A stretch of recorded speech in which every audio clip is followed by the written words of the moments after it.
Alors le Maxterming, c'est aussi des outils. Il y en a beaucoup dans le livre qui sont cités. On va peut-être pouvoir en donner quelques-uns. C'est aussi un guide pratique en fait. Mais là, on est dans la troisième partie de l'ouvrage, et à ce moment-là, vous trouvez que vous avez passé beaucoup de temps avec le lecteur et qu'il est temps de le tutoyer. Alors, je te propose qu'on en fasse autant. Donc, alors, les outils, et par exemple, il y a le hack de réunion. Ouais. Alors, est-ce que tu peux nous dire en quoi ça consiste? La réunion, tout le monde en toute logique l'a subi. Enfin, les chiffres sont assez catastrophiques. Je crois que c'est, je ne sais pas combien d'heures on passe quand on passe un temps fou en réunion. Je crois qu'il y a 54 à 60% des gens qui sont pas engagés sur leur réunion, qui font leur mail ou qui font autre chose, qui aimeraient bien ne pas les faire, etc. Enfin, c'est un grand sujet. Donc la question, c'est comment est-ce qu'on hack ça? Qu'est-ce que vous faites, vous, pour changer vos réunions? Parce que vous avez, j'ai vu des gens qui disent oui, c'est pas on ne fait pas grand-chose. Hein. Vous subissez, du coup? On est là, on s'ennuie, mais bon. Il y a plein de manières en fait de changer sa réunion. Des jeux. Hein? Des jeux. Alors en effet, on peut les animer, ça, ou des jeux, ou des façons de faire en sorte déjà qu'elles soient un peu plus impliquantes par le ludique ou efficaces, etc. Puis des fois, il y a aussi se poser la question de est-ce que je suis intéressante à cette réunion? Est-ce que vraiment je ne suis pas invitée juste pour des raisons politiques, etc. Donc moi, je fais ça une fois par semaine. Je regarde mon agenda, je dis ok. À quelle réunion est-ce que je peux ne pas aller? Et j'essaie d'éliminer un peu le maximum de réunions, et du coup, et des fois, je désinvite des gens aussi. Mais sur un mode, tu as de la chance, tu viens de désinviter à une réunion, c'est fabuleux, bravo, tu viens de gagner 2 heures dans ta semaine. Et en fait, c'est hyper bien de gagner 2 heures dans sa semaine, parce que le temps, c'est précieux, on n'en a pas beaucoup, et si on n'a rien à faire à une réunion, en fait, il faut juste se poser la question de pourquoi est-ce qu'on y va. Il y a on a un peu de temps? Il y a un comique, je crois, d'entreprise anglais, américain, qui a fait un sketch là-dessus où il dit « Imaginez, on vient vous voir, on vous dit rien, on vous prend votre chaise de bureau et puis on vous l'emmène ailleurs, on vous dit rien, on vous dit pas pourquoi, vous savez juste qu'on vous la ramène dans 2 heures. On dit « Je te la prends pour 2 heures, dans 2 heures vous ne pouvez pas vous asseoir, vous ne pouvez rien faire d'autre, on vous prend votre temps. » Aujourd'hui, quand on vous invite à une réunion, c'est un peu la même chose. On vous fout une sorte d'invitation dans l'agenda, on vous prend 2 heures dans votre planning. En tout cas, moi, je suis en agenda partagé, c'est ce qu'on fait aujourd'hui. Et du coup, d'un coup, j'ai 2 heures de moins, mais je ne sais plus pourquoi. Je ne sais même pas si je suis vraiment intéressante à cette réunion. Donc lui, il a mis en place un petit processus de questionnement qui dit, vous rappelez systématiquement les gens et vous leur dites, pourquoi m'as-tu invité à cette réunion? Qu'est-ce que je suis censée t'apporter? Est-ce que j'ai vraiment besoin d'y aller? Ça, c'est un moyen très simple de changer un peu son truc. En mode plus ludique, vous avez le pipo bingo de réunion. Vous sortez, vous avez des fiches de pipo bingo et vous écrivez tous les mots que vous savez qui vont être prononcés dans la réunion. Innovation, je sais pas, qu'est-ce qu'on peut avoir? Performance, engagement collaborateur, KPIs, bingo, KPIs, etc., etc. Et vous les notez à l'avance, vous pouvez distribuer. Moi j'ai fait ça à Noël avec ma famille, c'était rigolo aussi, ça marche. Et quand ça sort, à la fin, vous montrez que... Alors ça sert à rien, mais ça sert juste à montrer que des fois on dit des choses sans trop plus bien savoir ce qu'on raconte et que peut-être on peut essayer de se parler d'autres choses ou un peu différemment. L'autre moyen, c'est d'ouvrir ces réunions. C'est-à-dire vous faites une réunion, vous annoncez le sujet à toute la boîte, et qui se sent concerné vient. C'est-à-dire on n'est plus invité nominément à une réunion, vous pouvez aller à n'importe quelle réunion. Ou bien tous les comptes rendus se font sur des hackpads, des documents collaboratifs ouverts, je ne sais pas si vous avez ça, en mode Google, enfin tous les comptes rendus. Du coup n'importe qui n'a pas envie de venir à la réunion ou ne peut pas venir parce que peut-être qu'il est à distance, je ne sais pas, peut se connecter et peut venir voir un peu ce qui s'est passé ou aura accès au compte rendu, donc il n'y a plus ce stress de « mais alors si je ne l'ai pas, qu'est-ce qui se passe ?» Bon voilà, il y a plein de techniques un peu pour hacker un peu son rapport à la réunion quotidienne. Ou la faire debout, ou la faire dehors.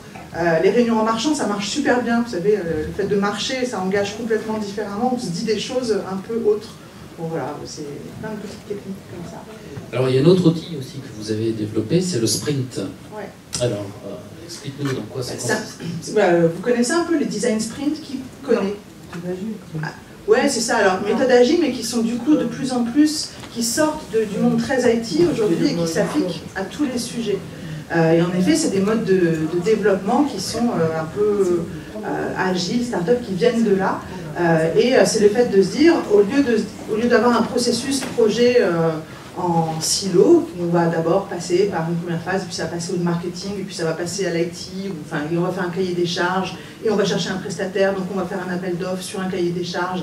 Mais en fait, on s'est rendu compte que on ne savait pas ce qu'on voulait faire quand on a fait le cahier des charges, c'est normal, parce que c'était le début du projet, et qu'en plus on n'y connaît rien à l'UX, ou ni au digital, parce qu'on est une boîte qui fait du pétrole, par exemple. et que c'est pas notre métier d'y connaître pour l'instant quelque chose de digital. Du coup, quand on se retrouve face au prestataire, on a acheté tant de jours, quelque chose d'hyper précis, mais au final, personne ne voulait ça. Donc du coup, ça c'est des modes projet classiques qui ne marchent pas comme ça, et c'est l'idée de se dire, on va d'abord se donner 2 jours, un temps très court pour sortir un premier prototype, et pour ça, encore une fois, on engage autour de la table, on convoque. Quand on veut faire une application pour une boîte de pétrole, pour reprendre ça, on va prendre des gens qui font du marketing, les gens du métier qui ont besoin de l'application, et puis des UX designers qui savent de quoi ils parlent. On invite des développeurs. Alors, moi au début, je développais pendant les sprints, on faisait 2 jours où les développeurs ils codaient en mode vraiment hackathon, etc. Mais en fait, on s'est aperçu que ça ne servait à rien. Parce que on jette, c'est un code qu'on va jeter, donc on va les faire transpirer et bosser toute la nuit pour pas grand chose.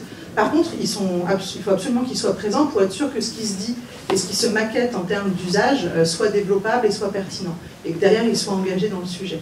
Mais forcer des gens à développer pendant 2 jours, c'est hyper sympa parce qu'à la fin on a un truc qui fonctionne et on est hyper excité à la fin des 2 jours, on dit waouh c'est génial, mais aujourd'hui avec une maquette cliquable on fait la même chose et ça marche bien. Et voilà, c'est vraiment cette idée d'avoir, et ça on peut le faire surtout pour vous raconter peut-être Muséomix, qui est pour moi un hack super. Donc ça c'était il y a 8 ans maintenant, c'était au tout début de Noda, et c'était des responsables numériques dans les musées qui étaient engagés. Alors après il y a 8 ans, hein, encore une fois, ça allait vraiment très vite, je crois que vous vous souvenez pas, enfin vous savez même pas. Mais il y a 8 ans, le numérique dans les musées, c'était le tweet sur l'expo, ça arrivait vraiment... Déjà numérique, les musées faisaient « oh là là, qu'est-ce que c'est que ce truc ?» C'était la table multitouch qui disait pas grand-chose autour de l'œuvre du 17e. Enfin, les gars n'étaient pas du tout considérés, on leur demandait de faire un site internet au mieux. Et donc ces gens s'ennuyaient parce qu'ils voyaient ce qui se faisait au Canada, en l'occurrence, ou en Angleterre, où le Tate faisait beaucoup de choses super, et ils avaient envie de changer un peu ça. Mais un appel d'offres par an, très peu de budget, une incompréhension terrible, positionnée tout en bas de la chaîne alimentaire du musée, du coup ils ne pouvaient rien faire. Et donc ils me disent qu'est-ce qu'on pourrait faire de sympa. On dit où sont les résistances? Donc ça aussi c'est une bonne façon de mettre en place quelque chose. Où est-ce que ça bloque? Qu'est-ce qu'on vous objecte?